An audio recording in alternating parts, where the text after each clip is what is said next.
Olu lusasazo ngqo lwendaba lusiza ngqo kwikomkhulu le-SABC e-Auckland Park eRhawutini nazo sitshotshe ntlangalentlwa.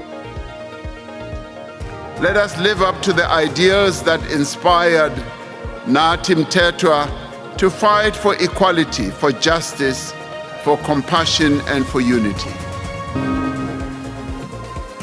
Uchazwe njengobemele ubulungisa ubuntu kwakunye nobambiswano loluntu Nkosi Nathi Mthethwa nobekwe kwikhaya lakhe lokugqibela namhlanje. Unfortunately, they're going to have to accept schools that are got space. They are not going to get the schools they want. Isebe lezemfundo eRhawutini liqinisekile ukuba liza kufikelela kumyinge wekhulu lepesenti ngenkqubo yokufakwa kwabafundi phambi kokuphela kwenyanga ezayo uNovemba. Kwezemidlalo, iPakistan yonyuse intaba yemitsi kusuku lokuqala lomdlalo ovavanyo noMzantsi Afrika kwibala iGaddafi eLahore.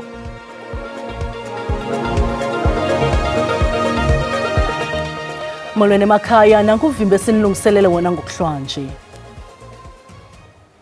Umongameli Cyril Ramaphosa ube inxalenye yosapho inkokheli nabahlala bagxile emswaneni kwinkonzo yokungcwaba uNathi Mthethwa kwaMbonambi KwaZulu-Natal.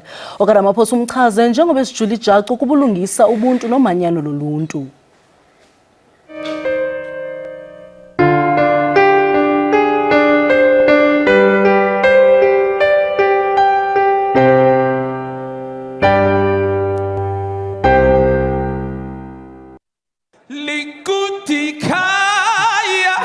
Emva komzila ozinzileyo wokuzakuzela eli eFrance nembali yobuphathiswa kweli uNathi Mthethwa uwe wayokuntlaleka phantsi kwehlukana inyama nomphefumlo ukusuka kumgangatho wama-22 kwihotele yaseParis.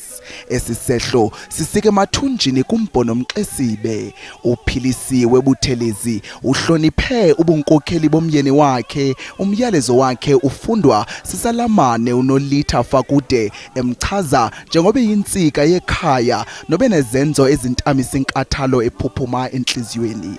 At home, you were no less a hero. You wrapped my family in your boundless heart, making space for us all. Kananjalo unyana wakhe umkhululi Mthethwa umethulele umnqwazi njengoba engumzali obebathabathele ingqalelo bengabantwana bakhe ethe gqolo nokubaxhobisa ngobulumko ubugorha nokunyaniseka egxininisa ngelithi ifuthe lakhe lakukhumbuleka lo gama beza kuzeka emzekweni walo. As your children,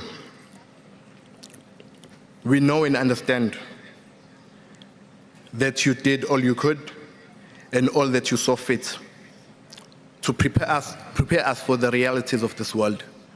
Kunjalo nje umongameli weli umnumzana Cyril Ramaphosa uhlabe ikhwelo kubemibeli ukuba bagcine ixabiso futhi bafukame neziqhamo eziqaqanjiswe ngokaMthethwa obemele eli ngesidima nobunkwenkwezi ezizweni.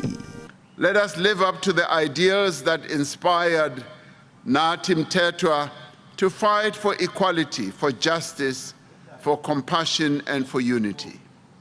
Kucaca mhlophe ngenxa yentsebenzo kwiminyaka ebenayo engama-58 bekusajongwe lukhulu. Ukanti ke igalelo lobutshantliziyo ubuthandazwe nobu-Afrika likaNathi Mthethwa alisayi kuthi shwaka. Ngxe makabe kubilo ndimlo Lilitha Ntsundwani kwiindaba ze-SABC. Isebe lezemfundo eGauteng liqinisekile ukuba liza kufikelela kumyinge wekhulu lepesenti ngenkqubo yokufakwa kwabafundi phambi kokuphela kwenyanga ezayo uNovemba. Okuvele ngethuba lengxoxo nonondaba eRhawutini kuhlaziyo lokwamkelwa kwabafundi kunyaka ka-2026 kubafundi bebanga lokuqala nelesibhozo. Ukwamkelwa kwezicelo kunyaka ka-2026 kuqhube kakuhle nangakumbi. Isebe lifumene izicelo eziqabula ngaphe kwama-820,000 820,000 ngamarhanuka. Zicelo ezo zebanga lokuqala kunye nelesibhozo kunye nezicelo ezingaphelanga ezingaphezu kwama-51. Umphathisa wesebe lemfundo eRhawutini uMatume Shilwane uthi izicelo ezingagcwalisanga ngokupheleleyo azizokufumana zithuba. Unfortunately, they're going to have to accept schools that are got space. They are not going to get the schools they want. And there's no way they'll force it. Because if the school is full, it's full. Isebe lithi sele zikhona izicwangciso zokuvula imikrhathazo yezikolo ngeenjongo zokuvuselela ezavalwayo kwiphondo liphela ukukhawulelana nokugxalathelana kwizikolo. We have identified 16 schools, of which they are close to the high pressure areas. So we have started a process of getting them back from the provincial landlord, which is the Department of Infrastructure Development. Ushilwane uphinde waxela amajelo eendaba ngeemviwo zematriki ezendleleni bangaphezulu kwekhulu elinama-92 lamawaka abafundi abaza kuchophela iimviwo zabo zokuqoshelisa kunyaka kweli phondo ukususela ngomhla we-21 ku-Okthobha ukuya kuthi ga nge-27 kuNovemba kulo umiyo. We feel that we've prepared our learners quite well. We've seen their enthusiasm around the examination, their focus. Isebe lithi liza kusebenzisana ngakumbi nabakwantsasana ukuqinisekisa ukhuseleko olumandla kubafundi abaza kumisa iinkampu ezikolweni ngelithuba lemviwo. Uswelekile umnumzana Masakhane Ncangatha wayengumphathi wendaba ngolwimi lwesiXhosa kwelijelo le-SABC eminyaka engama-55 emva kokuxikixwa ingulo. Sifumene kulo mzi waseBonn kwelizwe laseJamani lithetha lukhulu kwiqela eliqulunqa iindaba ze-SABC 1. Umnumzana Masakhane Ncangatha ubengumphathi wendaba ngolwimi lwesiXhosa kumabonakude phakathi konyaka 1996 ukuya ku-2021. Umkhwayi waqeshwa e-SABC ngomhla wokuqala kuJulayi 1980 waze wabeka phantsi kweli ziko ngomhla wama-31 kuMatshi 2021. Phakathi kwemisebenzi yakhe e-SABC ufunde indaba ngesiXhosa kwiminyaka yo-1983 wasebenza kwicandelo lezemidlalo de wazinze ekubeni ngumhleli wagqibela engumdidiyeli oyintloko weendaba zesiXhosa. Le nto indoda ihlakulihlaku lithi yakugqiba ixwa igaba layo igoduke goduka mkhwayi goduka Ngconde. Ukuhlonipha uNgconde siqhagamshelana ngobuxhakaxhaka bale mihla nababesebenza naye uGqirha Snuki Zikalala nomnumzana Vuyani Menyo. Masiqale kuwe ba uNozulu, udibene naye nini uba uNgconde nisenza ntoni e-SABC? uNcangatha ufike ndiphaya ezindabeni sasebenzisana futhi kukakonto iphazamisayo. Igama lakhe lesilungu walifihla kwaphela ndazi eli likaMasakhane kwanokuba ke ungumkhwayi isiduko uNgconde. Kukho into ke exhaphakileyo kubantu abafundisiweyo leyo ukhumsha kungekho sizathu saloo nto. Ibingekho loo nto ke kulo mfo wasemakwayini ethanda isiXhosa sakuwabo. Ilizwi lakhe belingaphakami xa ethetha kodwa xa kukho into ayigqininisayo ebevakala. Ubonakalisile ke ukuziqeqesha yena siqu ngendlela ebecukisa ngayo xa ebesenza umsebenzi wakhe engafuni isiphene kwinto ephuma ezandleni zakhe. Loo nto ke imncedile nangeli xesha ke sele ngumphathi ngoba ke kukho into ngesingesi ekuthiwa yilibel, andiyazi uba yintoni ngesiXhosa kodwa ke ndingathi mhlawumbi ke kukuzifaka enkathazweni. Xa uthe wanika ingxelo engafanelekanga okanye engeyonyani ngomntu okanye ngaloo nto uthetha ngayo, imncedile ke loo nto. Andikhumbuli khona eminenye kuthiwa wakhe waphendula okanye wanqangiswa ngenxa yomsebenzi wakhe. Ngenxa yeempembelelo ke zokuxubana kweentetho zabantu baseRhawutini ngakumbi kwisiZulu nesiXhosa, ibidlangile ke impazamo yokuxoveka kwamagama anjengokuxhumana, ukuhlukumeza, ukuqhuka, ukuqhwalela, zonke ezo zinto.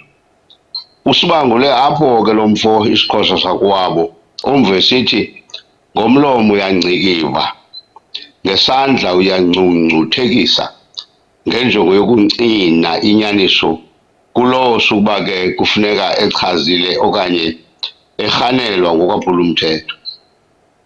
Ndiyivile ke intsholo yale mpi ibisebenza naye ke ngoku sele ngumhleli bekhala ngobungqongqo balomfo. Hey lomfo inene uyasokolisa iyavakala nje lento kutheni kanti yena ebefuna into ecace ncakasana. Enkosi ba uNozulu Gqirha Zikalala nakubeni uphethe ungumphathi kuba uNgconde ufikele kuye nidibene nini nasebenza njani kunye? Ufike kaloku sele mna ndingaphambili phaya esasihlalo asifumeneyo soba ngumhleli besendisuka kuso mna ndingasendla lento ithethwayo nguNasika nguSiyavuya uthetha iminyaka echanekileyo ngoba akafikanga waya straight ezindabeni. Ndikhumbula into yoba ebekwelinye ihlelo phambi uba azojoyina indaba uba ngaba uLawrence Nginza usakhona uyavakala ngandingqinela because mna ndikhumbula kanye bangena babe ngabahlobo besoloko beqhokene bobabili ndingabazi noba mhlawumbi ke kukho into ebadibanisa kodwa leli xesha mna noko sele ndibuvuthwa noThandi Mesatywa no Bongani noMduduzi Hlophe sekudala linqwelo siyiqhuba thina. Ba uNozulu ngicela unibambele nje kancinci enkosi kakhulu bawo Gqirha Zikalala ndiyafuna ubuyela kuwe ndithi wena usebenze njani kunye naye uba uNgconde? Ya mina ndifike SABC ngo1994 and joined SABC ngo1996 bekuwumuntu obaluleke kakhulu othanda ukuthi especially ulwimi lakhe lesixhosa ukuthi uma ama journalists yaphuma ayothatha indaba benze sure ukuthi bathola ama sound bites ngesixhosa and bengafuni ukuthi isixhosa kube language abantu abangayithandi kakhulu and especially ama journalists ethu amaningi bethanda ukusasaza ngesilungu. And so bekuwumuntu esithi obe knowledgeable obe erudite and ebethembekayo ngempela onesidima and so sidabuke kakhulu ukuze ukuthi usilahlile namhlanje sithi our deepest condolences kwi-family yakhe. Ubekuwumuntu othembeke ngempela and ukuthi especially language yesixhosa benza ukuthi be equal and at par language yesilungu because as you know ukuthi phambi ukuthi apartheid siqhithe ilanguage ekusasaza ngayo kakhulu bokuyi-English and benze ukuthi ama-journalists ba ephuma eyokwelanda iyitori bethola ama-interview ngesixhosa ngempela and one time becala ukuthi at least naye umongameli uMbeki sim-interview naye ngesixhosa and he made sure ukuthi isixhosa naso si at par with all languages and bokumuntu obeneqiniso ngempela sithi sidabuke kakhulu ukuthi kuza ukuthi sesishile. Enkosi kakhulu uGqirha Zikalala sibambe ngazo zozibini kuGqirha Snuki Zikalala nomnumzana Vuyani Menyo ababesebenza nomnumzana uba uMasakhane Ncangatha wayengumphathi wendaba ngolwimi lwesixhosa kweli jelo. Masitsho nathi esifunde lukhulu esifike seleza kuphuma kweli jelo ukuba akuhlanga lungehliyo.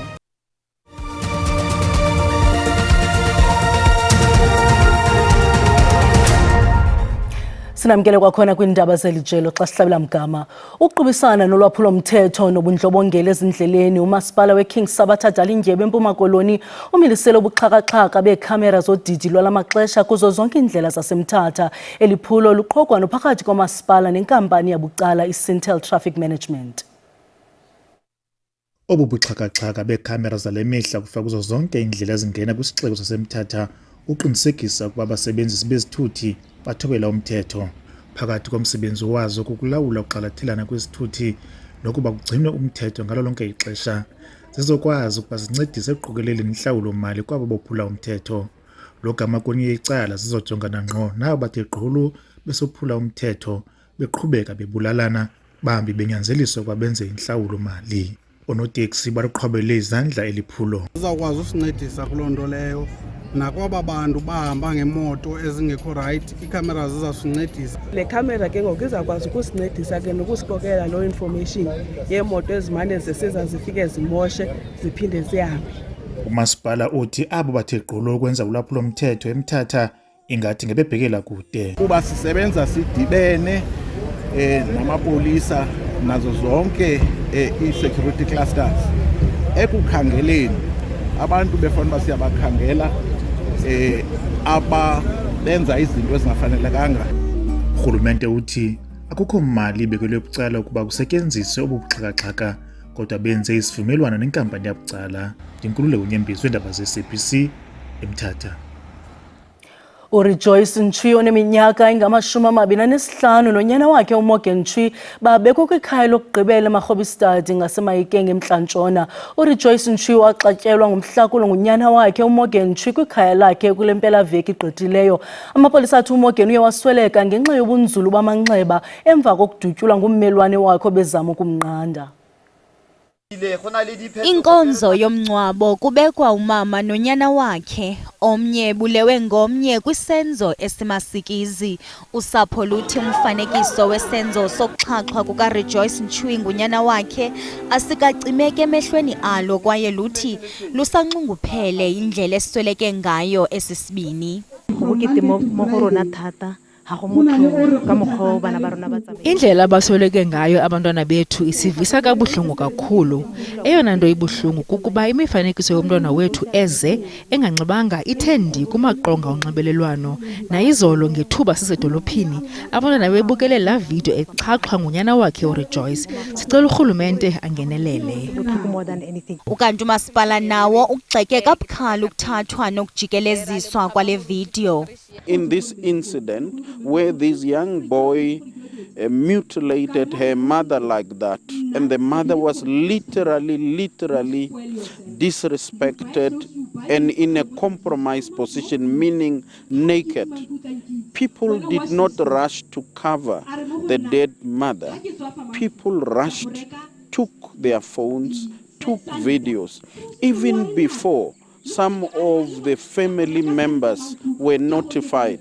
People had the courage and the nerve to distribute that on social networks. We're calling on our people that is not only illegal, but it's disrespectful, it's inhumane. Yanga imiphefumlo yabo ingaphumla ngoxolo. Kunenkxalabo eyandayo ngemingeni ephathelene nophazamiseko ngokwasengqondweni echaphazela abantu kwaneentsapho nanjengoko ilizwe liqaphela inyanga kaOktoba njengenyanga yokufundisa ngemiba yempilo ngokwengqondo. UMzantsi Afrika unengxaki eyandayo yabantu abaphazamiseke ngokwasengqondweni. Le nkwenkwana iminyaka eli-13 inawayo amava kule meko. Kule veki ephelileyo ibuya esikolweni. Ifikela kumkhulwa wayo ominyaka engama-23 exhomile kokwabo. Unina ubika intlungu yemeko emandundo yoqoqosho njengesizekabani soxinzelelo lwengqondo olwenze athathe ubomi bakhe. Matric yakhe uyenze 2022 and then after matric apply emasoleni. And then unfortunately azange awuthola umsebenzi khona, azama isikole nalapho azange abe nalike. Umama uSidumo uthi usapho lwakhe ludandathekile. Uzihengile khona la endlini. Utholwe ngumntana lo olandela yena. Inkokheli abahlali ichube yambi inzima abajamelene nayo abahlali. Stress that they're having on a daily basis is this thing of unemployment. Once if maybe they can be a job opportunity from somewhere, from government or from any municipality that can come from this area, that can come here, can cater to them. At least some of the things they are going to be decreased. Ngokombutho ojongene nemiba yoxinzelelo lwengqondo iSADAG, kumyinge weshumi ekhulwini kabhubhane ongayamenanga nendalo, umyinge ka-9.5 ngabantu abatsha abagqithisa amafu kweli. Unkosi Mkhatshwa webhunga elijongene nobukhosi bukaManala Mbongo usindleke umsitho wenkcubeko okhuthaza ukuwongwa nokugcinwa kwesiko nesithethe samaNdebele. Lo msitho ubanjelwe eMaphanga kwiphondo laseMpumalanga. Kunikwe ingqwalasela ulutsha lukhuthazwa ukuba luzince ngeengcambu zalo lusebenzisa ingoma, umdaniso nangokubalisa amabali.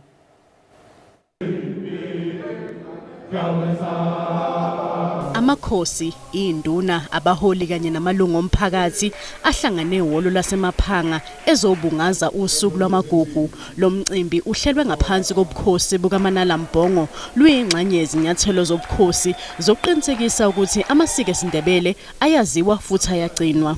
Uhle heritage mnyanya ukuthi kuvuselelwe isintu sethu singazikhohlwa iyouth lenayo khona ukwazi ukuthi no ekadeni kade kuphilwa sona so. Ezinye izinto zesintu lezi ngizo benza ukuthi mhlenje iphasi leli uhlale kuliphasi na uthandaza uNkulunkulu ukuthi akuzwe msinyana. Intsha edonswe ngendlebe ukuthi ingalingi ikhohlwe ngemvelaphi yayo, ibitshakadula, isina, icula, ihaya nezinkondlo, kwazise ikusasa lamasiko esiNdebele lilele ezandleni zayo. Nasinganamathela esintwini sethu sibuyele emva, sicale lapho sonne khona, sicale nalapho singalungisa khona into zethu zingakhanya. Abadala bagcizelele ngokubaluleka kokufundisa izingane ngesintu kanye nokukhuluma ulimi lomdabu. Isikhethu ngisona, ikwekwezi khamba phambili. Kumele bazazi ukuthi bangobani, bayazi indabuko yabo. Usuku lwamagugu luyasikhumbuza ukuthi isintu yinto ephila ngaphakathi komuntu. Imicimbi enjenganalena iyasitshengisa ukuthi sihle isikhethu, mahle amasiko esiNdebele. Ezindabeni ze-SABC, uNondumiso Mkhize Bhowe, eMaphanga, eMpumalanga. Ukanti kwezingena ngoku uvaliwe uhola wendlela u-N1 ngaseLouis Trichardt eLimpopo ngenxa yengozi yebhasi. Ngaloo ndlela siqongqothile uvimba wangokuhlwanje sinikhumbuze zangomso ziza noxa bethu ngesizulu. Kamnandi mawethu.